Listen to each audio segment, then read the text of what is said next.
제가 이렇게 신앙생활을 하면서 또 목회 현장에서 목회를 하면서 제가 한 가지 깨달은 게 있습니다. 어떤 사람들이 정말 건강한 믿음 생활을 하는 사람인가, 어떤 분들이 가장 성숙한 믿음을 가지고 있는가, 또 성경 속에서 어떤 분들이 하나님 앞에 귀하게 쓰임 받는가, 이렇게 봤더니 하나의 공통점이 있습니다. 그것은 뭐냐면 말에 달렸어요. 어떤 말을 하는가, 어떤 상황 속에서도 하나님을 찬양하고 하나님을 신뢰하고 하나님께 영광 올려드리고 감사하고 찬양하는 사람이 있고요, 어떤 상황 속에서도 덕이 되고 유익이 되는 그런 말을 하는 사람들이 있습니다. 그런데 반대로 어떤 상황 속에서도 불평하고 비방하고 또 근심과 걱정에 대한 이야기만 털어놓는 사람들이 있습니다. 어떤 사람들이 건강한 믿음 생활을 하고 있다고 볼 수 있습니까? 이번 전자죠.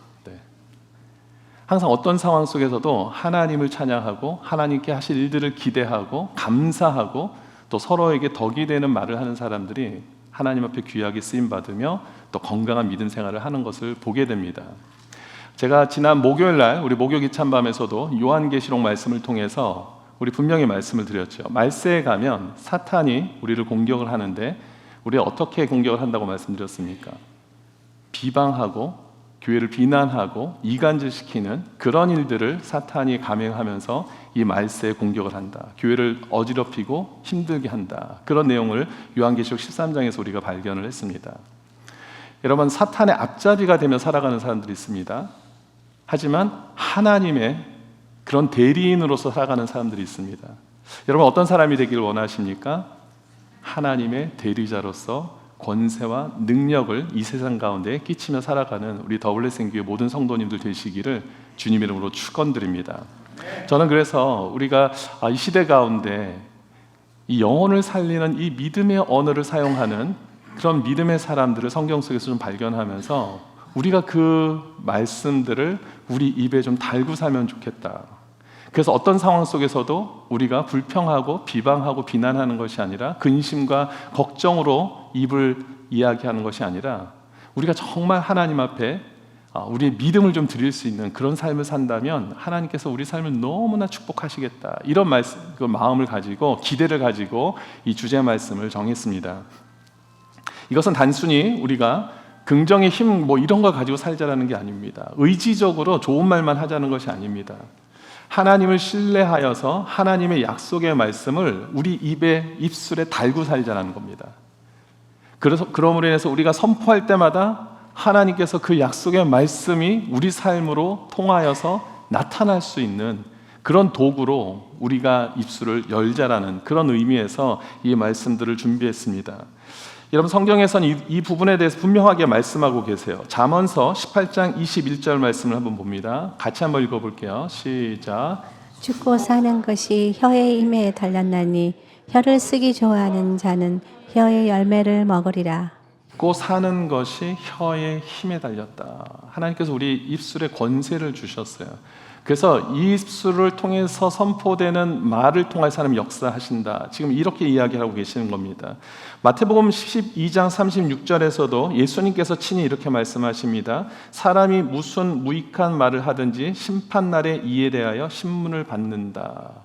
그러니까 우리가 지금 뱉는 말들, 누군가한테 하는 말들, 주님 앞에 하소연하는 이런 모든 말들이 하나도 땅에 떨어지는 것이 아니라 하나님께서 다 들으신다라는 겁니다. 예를 들어서 출애굽한 이스라엘 백성들이요, 처음에는 하나님을 막 찬양했어요. 그러다가 조금 어려운 일이 생기고 힘든 일을 당하니까 어떻게 합니까? 불평된 이야기들만 막 내놓는 거예요. 하나님께서 그때 뭐라고 말씀하시죠? 네 말이 내 귀에 들리는 대로 내가 너희에게 행하겠다. 그들은 심판을 받게 되죠. 여러분, 이처럼 우리 성도의 입은요 굉장히 중요합니다. 하나님께서 권세도 주셔서 우리 입술을 통해 사용하시기도 하시지만 우리가 무심코 불평하고 비방하고 비난했던 이야기들이 결국은 여러분들을 향한 하나님의 징계의 그런 도구로 쓰여지게 된다는 것입니다. 결과물로 그렇게 사용된다는 것입니다. 그러니까 우리가 어떻게 해야 됩니까? 우리 입술을 열 때마다 영혼을 살리는 그런 믿음의 언어가 선포되어야 되지 않겠습니까?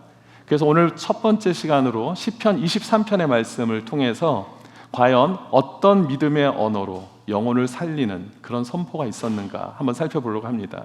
시편 23편의 말씀은 아시다시피 총 6구절밖에 되진 않습니다. 그래서 길진 않아요. 근데 이 안에 어마무시한 그런 능력의 말씀들이 선포가 되어 있습니다. 그래서 오늘과 다음 주 2주 동안에 걸쳐서 시편 말씀 23편의 말씀을 살펴볼 텐데요.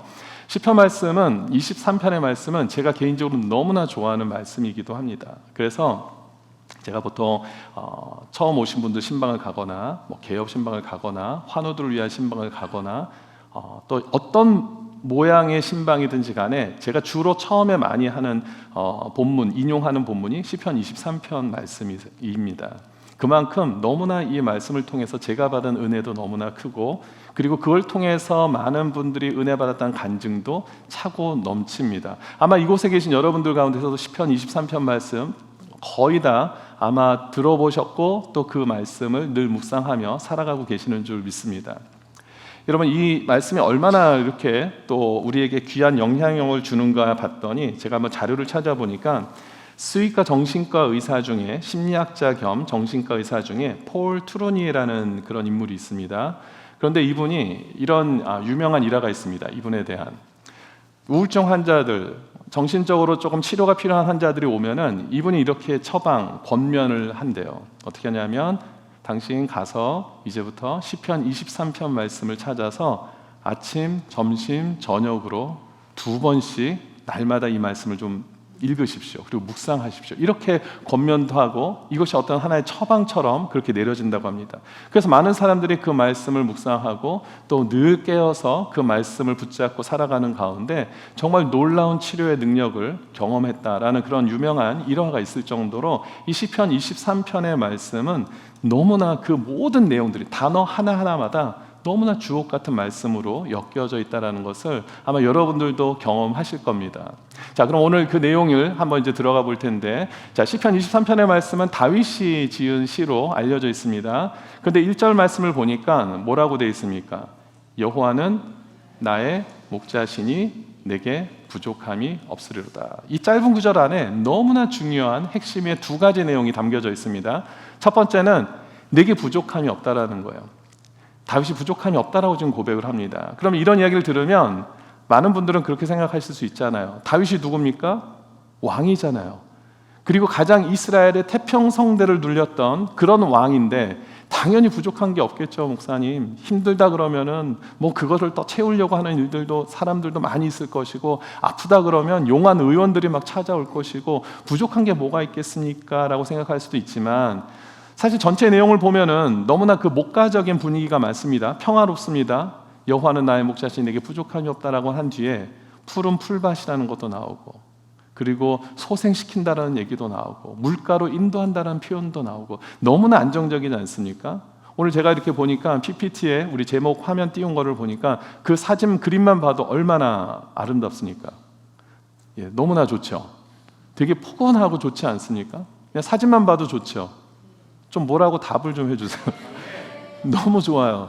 저는 23편의 말씀, 제가 이제 오늘도 좀 지휘를 했지만 제가 예전에 이제 지휘를 오랫동안 했었는데, 제가 지휘를 했던 그 오랜 시간 동안에 가장 많이 지휘했던 곡목을 보니까요, 곡은 좀 다를 수는 있지만은 시편 23편을 주제로 한 찬양을 제가 제일 많이 지휘를 했더라고요. 나중에 제가 한번 제가 지휘했던 곡들을 한번 다 살펴봤어요. 그랬더니 시편 23편과 연결된 그런 찬양들을 제가 제일 많이 지휘한 것을 제가 발견하게 됐습니다. 그만큼 저에게 너무나 힘들고 어려울 때 위로가 되고, 기쁘고 즐거울 때 교만하지 않게 하시고, 그리고 항상 주님을 찾을 수 있도록 붙드는 귀한 말씀이 시편 23편의 말씀이었습니다.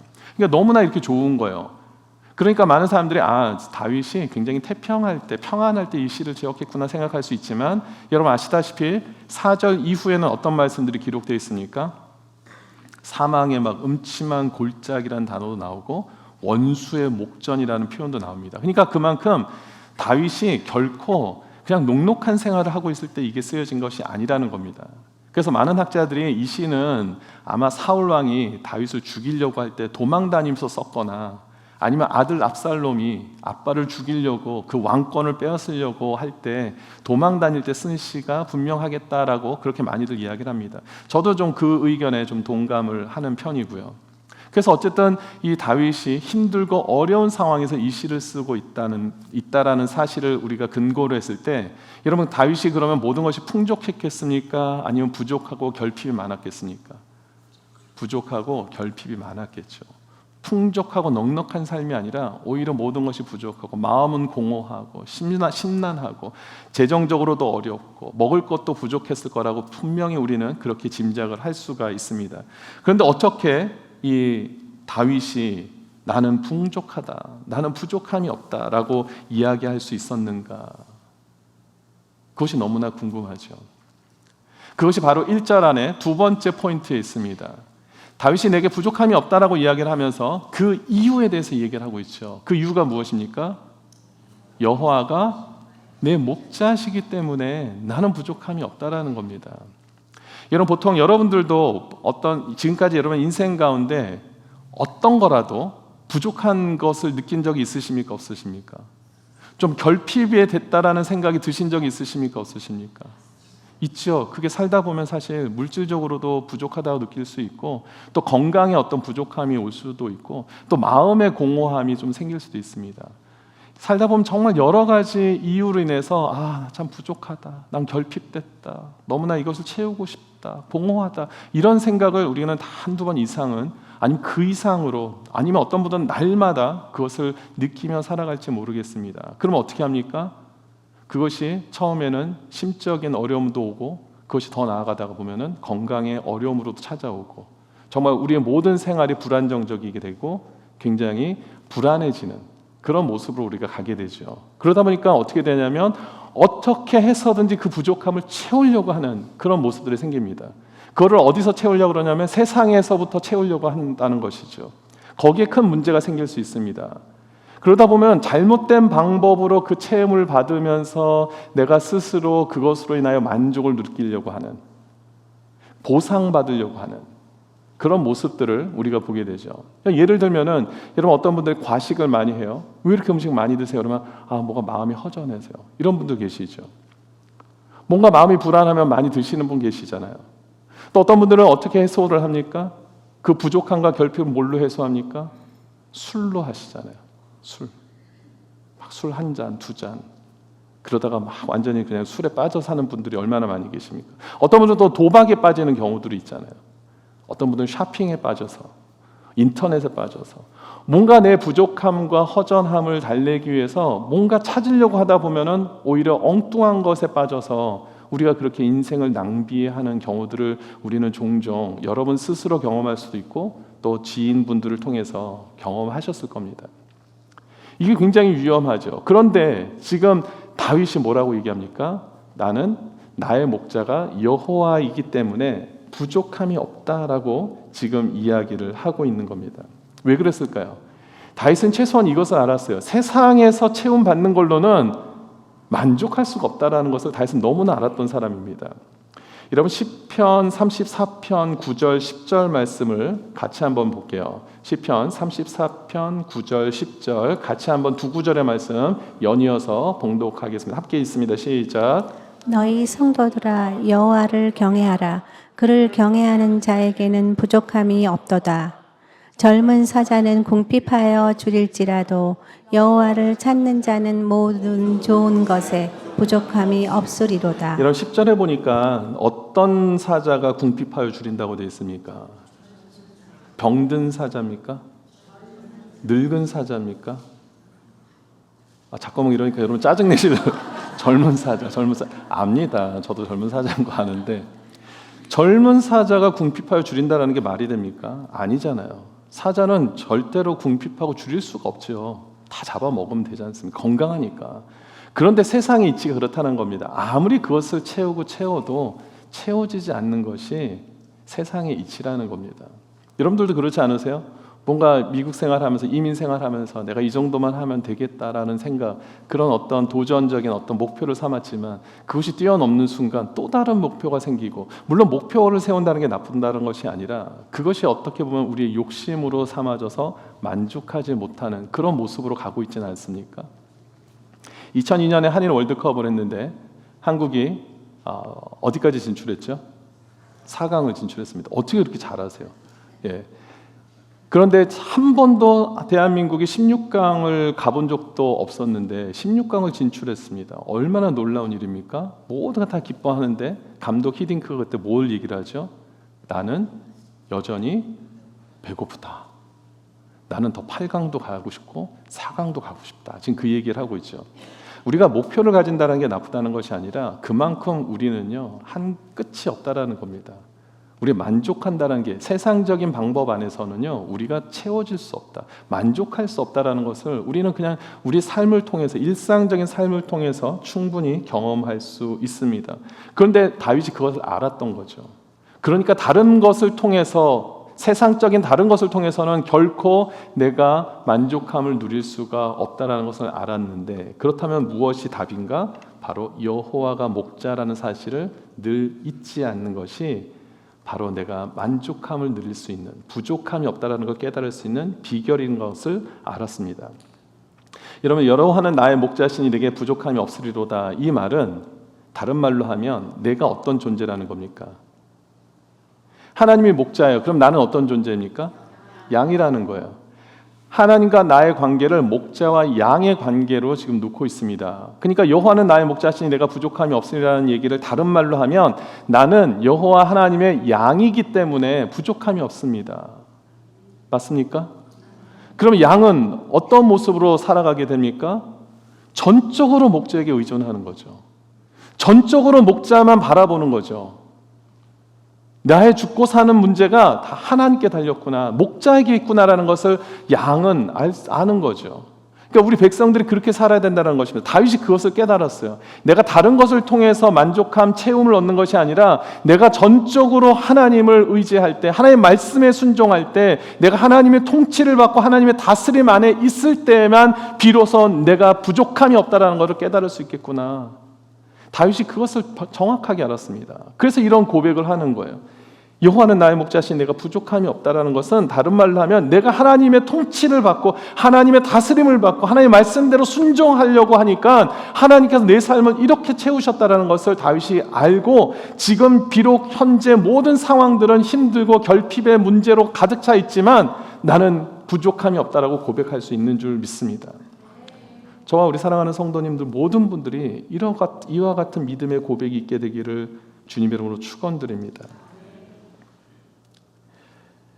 여러분, 성경 66권이 있죠. 그래서 많은 분들이 이런 얘기를 합니다. 성경 66권을 다 믿으려고 하면 어려운데 창세기 1장 1절의 말씀을 믿으면 나머지 말씀은 다 믿게 된다. 뭐 그런 말씀 들어봤습니까? 그런 이야기? 왜 그렇습니까? 창세기 1장 1절에 뭐가 기록되어 있죠? 태초에 하나님이 천지를 창조하셨느니라. 하나님이 이 온 우주 만물을 창조하셨다는 걸 믿는데 그 다음에 못 믿을 게 뭐가 있냐라는 것이죠. 그러니까 창세기 1장 1절을 믿으면 성경 66권은 다 믿을 수 있다. 여러분, 창세기 1장 1절 말씀 믿으십니까? 하나님이 천지를 창조하신 것을 믿으십니까? 그렇다면 나머지 모든 것들은 믿을 수밖에 없습니다. 여기서 제가 덧붙여서 저는 이렇게 표현하고 싶습니다. 시편 23편 1절의 말씀이 여러분들의 진실된 고백이 될 수 있다면 여러분들은 남은 평생에 어떤 상황 속에서도 그 믿음이 요동치 않고 흔들리지 않게 될 것을 믿습니다. 여호와는 나의 목자시니 내게 부족함이 없으리라. 이 고백이 여러분들의 진실된 고백이 된다면 여러분, 어떤 상황 속에서도 뭐가 문제입니까? 난 주님께 다 맡겨졌는데. 양들이 목자를 바라보면서 움직이듯이 우리가 주님만 바라보고 나아가는데 뭐가 문제입니까? 목자가 알아서 해줄 텐데. 그 믿음과 확신을 다윗은 갖고 있었기 때문에 이런 고백을 할 수 있었다는 것입니다. 그래서 믿음의 성도는 뭐가 다른가? 이 위기 상황에 처했을 때 내가 지금 뭐가 있지? 내 손에 지금 주어진 게 뭐지? 내가 누구를 연락하면 되지? 내 인맥이 얼마나 많은지? 그걸 찾는 것이 아니라 내가 하나님과의 관계가 지금 어떻게 되고 있지? 내가 지금 하나님과의 관계를 내가 지금 어떻게 지금 유지하고 있었지? 그래서 제대로 된 관계가 아니었다면 회개하게 될 것이고요. 그리고 온전한 관계로 유지하고 있었다면 더 주님 앞에 매달리고 기도하게 되는 것입니다. 저는 우리 모든 성도님들이 바로 이러한 성도님들이 되시기를 주님의 이름으로 축원드립니다. 우리 사역반을 하면 제자반도 마찬가지고 우리 날마다 이제 순번을 정해서 큐티를 나눔을 이제 올리는데 우리 며칠 전에 우리 한 자매님이 이런 큐티 내용을 좀 올렸어요. 근데 이제 오늘 주제하고 좀 연결이 되는 것 같아서 잠깐 소개를 드리면, 어떤 한 자매님 가정에 강아지가 2마리가 있어요. 근데 이제 간식을 줄 거 아니에요. 그래서 뭐 치즈 스틱을 준다고 하는데 2마리에게 이렇게 치즈 스틱 2개를 주고 먹으라 그러면 한 마리는 그 자기 거 간식을 받아가지고는 그냥 바로 가버린대요. 그냥 자기 먹는 장소로 가서 막 먹는다는 겁니다. 심지어는 그 다른 강아지한테 줄 간식까지도 와서 뺏어서 그냥 가져간다는 거예요. 근데 다른 한 강아지는 어떻게 하겠습니까? 그냥 주인 곁에 머무는 거예요. 주인의 사랑을 받기를 원하는 거예요. 간식이 뺏겼어도 따라가는 게 아니라 그냥 주인 곁에 그냥 남아서 주인만 바라보면서 주인이 쓰다듬은 거를 너무 기뻐한다는 겁니다. 그럼 주인이 어떻게 하겠습니까? 네? 더 좋은 걸 주겠죠. 더 맛있는 걸 주거나 더 뭔가 더 이뻐하고 그러지 않겠습니까? 그래서 그걸 보면서 하나님의 그 사랑을 더 소중히 여기는 그런 사람이 되겠구나. 이 하물며 강아지조차도 주인의 사랑이 더 귀한 거를 아는데 나도 하나님의 사랑을 세상이 그 어떤 것보다도 더 귀하게 여기고 그것으로 만족하는 삶을 살아야겠다. 이런 그런 내용을 큐티의 나눔을 통해서 우리에게 소개했습니다. 여러분, 바로 이런 것이죠. 우리가 어떤 하나님께서 주시는 어떤 축복을 기대하고 우리가 그렇게 나아가는 게 아니라 그냥 주님 한 분만으로 우리가 만족하는, 우리 찬양에도 그런 찬양이 있잖아요. 주님 한 분만으로 나는 만족해, 나의 모든 것 대신 주님 찬양해, 나의 영원한 생명 되신 예수님 목소리 높여 찬양해, 할 때까지 주님의 신사랑 찬양해, 나의 힘과 능력이 되신 주, 나의 모든 삶 변화되었네, 크신 주의 사랑 찬양해. 아멘. 주님 한 분만으로 만족하는 삶, 이것이 성도의 삶 아니겠습니까? 성도와 성도 아닌 사람의 차이를 찾아야 되잖아요. 주님 한 분만으로 만족하는 것, 그것이 하나님이 원하시는 성도의 모습인 줄 믿습니다. 이것은 우리가 정말 하나님의 성품과 하나님의 약속의 말씀이 이루어진다라는 믿음과 확신이 있을 때에만 사실 가능한 거죠. 하나님에 대한 신뢰가 없으면 사실 이렇게 나아갈 수가 없는 겁니다. 그런데 예수님이 자신을 목자로 이렇게 표현하시면서 이런 말씀을 하신 게 있어요. 요한복음 10장 10절의 말씀인데, 도둑이 오는 것은 도둑질하고 죽이고 멸망시키려는 것뿐이요, 내가 온 것은 양으로 생명을 얻게 하고 더 풍성히 얻게 하려는 것이다 라고 말씀하고 있습니다. 주님이 오신 이유가 양으로 생명을 얻게 하고 더 풍성히 얻게 하려는 것이다 라고 분명히 이유를 밝히셨어요. 그러니까 당연히 우리는 그 하나님을 믿으며 모든 것들을 걸 수 있는 것이죠.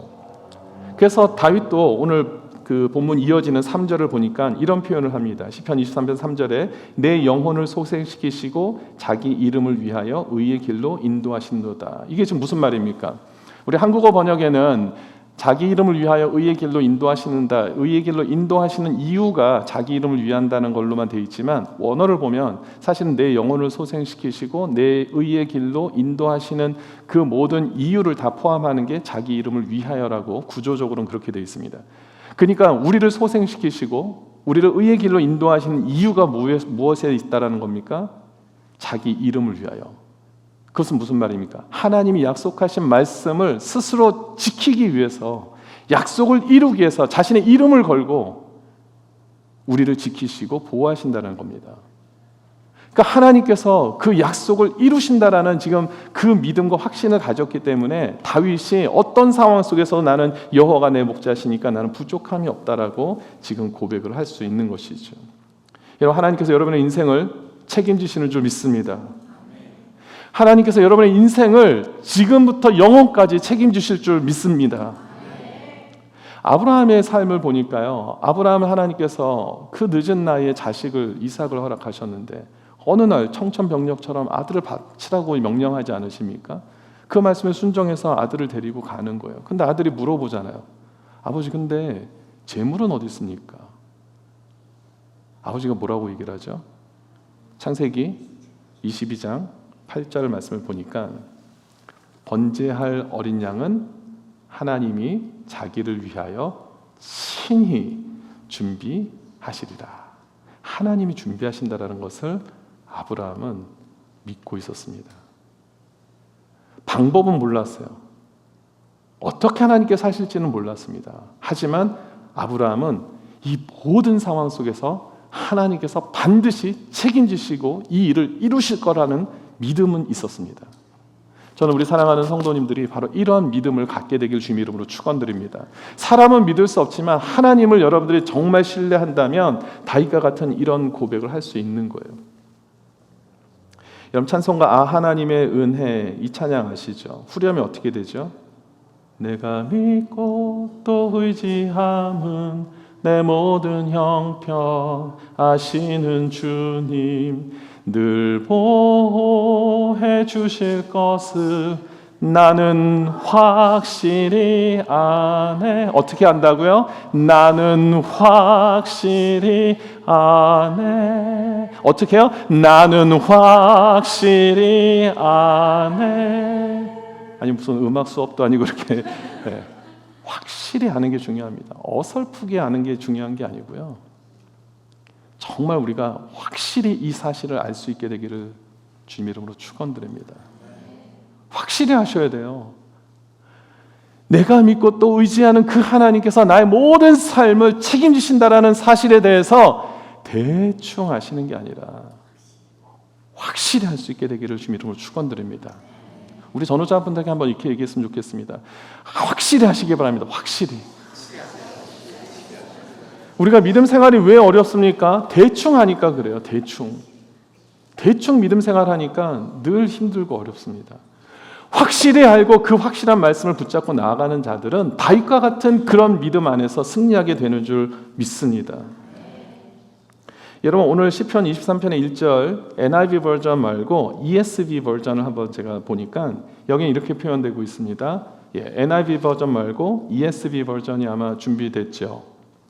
거기에 보시면 안 돼 있습니까? 괜찮습니다. 그럼 제가 불러드릴게요. 한번 읽어드릴게요. 그 ESV 버전은 이렇게 돼 있습니다. The Lord is my shepherd, I shall not want. I shall not want. 더 이상 바랄 것이 없다. 내게 부족함이 없다라는 표현도 좋은데 난 더 이상 바랄 것이 없습니다. 이 표현도 참 멋진 것 같아요. I shall not want. 더 이상 바랄 게 뭐 때문에요? 주님이 계시니까. 주님이 계시니까 난 더 이상 바랄 게 없는 거예요. 이런 믿음, 더 바랄 것 없는 신앙을 소유하시는 성도님 되시기를 바랍니다. 여러분 하나님과 하나님 백성과 하나님 백성이 아닌 사람들의 차이는 다른 데 있지 않아요. 내가 얼마나 하나님을 의식하고 살아가는가, 내가 얼마나 하나님과의 관계를 중요하게 생각하는가, 여기에 달렸다라는 겁니다. 출애굽기 33장 16절에 보면은 모세가 이런 고백을 합니다. 굉장히 멋진 고백을 해요. 자, 같이 한번 읽어보겠습니다. 시작. 나와 주의 백성이 주의 목전에 은총 입은 줄을 무엇으로 알리이까? 주께서 우리와 함께 행하심으로 나와 주의 백성을 천하 만민 중에 구별하심이 아니니까. 여러분 모세가 지금 무슨 얘기를 하고 있습니까? 주님, 우리 같은 하나님의 백성들이 하나님의 은총을 받은 자들인 것을 우리가 다른 사람들도 그렇고 우리가 어떻게 구별할 수 있겠습니까? 스스로 물어보고는 이렇게 대답을 하는 거예요. 주님이 우리와 함께 행하시는 것을 통해서 사람들도 그렇게 알 수 있지 않습니까? 여러분 이것을 여러분들은 표정을 보면 별로 놀라하지 않는데 이 말씀이 너무 멋진 고백이죠. 다른 데 있지 않아요. 내가 뭘 소유하느냐, 하나님 나한테 얼마나 많은 축복을 주셨는가, 소유에 있지 않습니다. 물질에 있지 않다라는 거예요.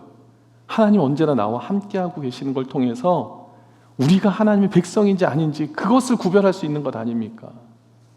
여러분 우리가 믿음 생활 잘하면서 더 많은 것들을 얻을 수 있다면 참 그것도 감사한 일이지만 그것으로 인해서 우리가 하나님의 자녀인지 아닌지를 분별하는 것은 절대 아니라는 겁니다. 그 기준이 거기 있지 않습니다.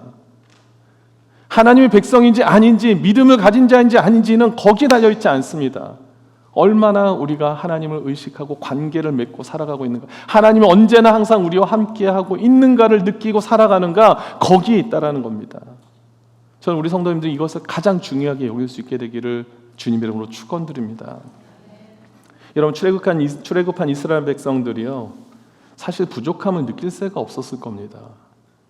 부족하다 싶으면 하나님이 채워주시거든요. 굶어 죽이지 않으셨어요.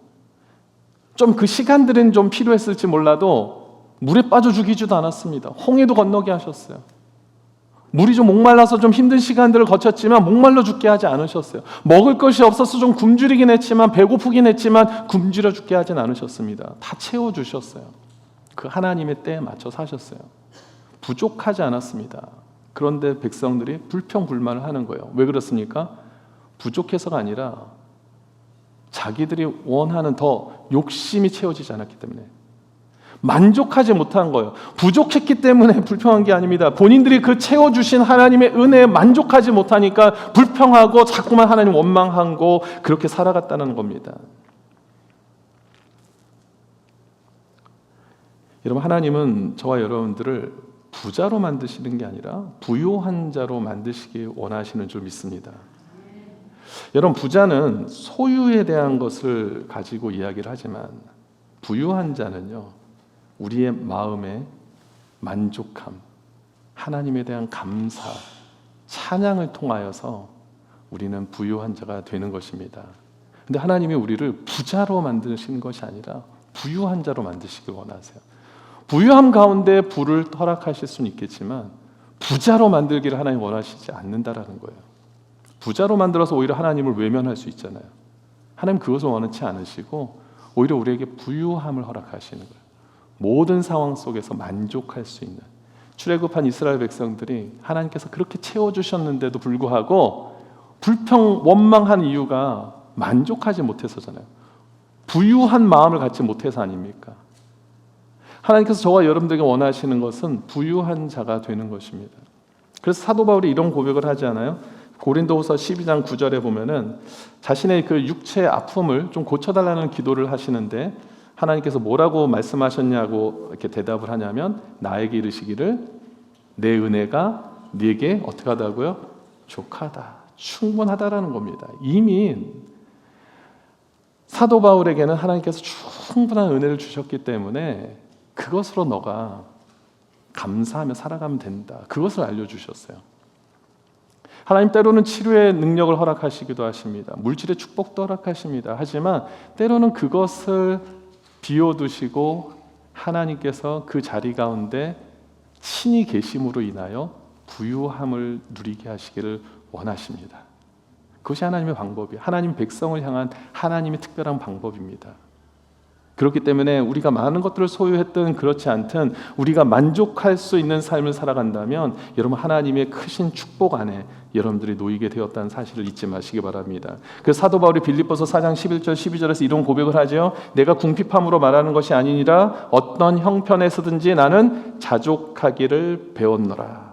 나는 비천에 처할 줄도 알고 풍부에 처할 줄도 알아 모든 일 곧 배부름과 배고픔과 풍부와 궁핍에도 처할 줄 아는 일체의 비결을 배웠노라. 얼마나 멋집니까? 전 이 고백이 저와 여러분들의 고백이 되기를 주님의 이름으로 축원드립니다. 한번 12절 말씀 우리 같이 한번 여러분들의 고백으로 우리 한번 큰 소리로 한번 읽어보겠습니다. 시작.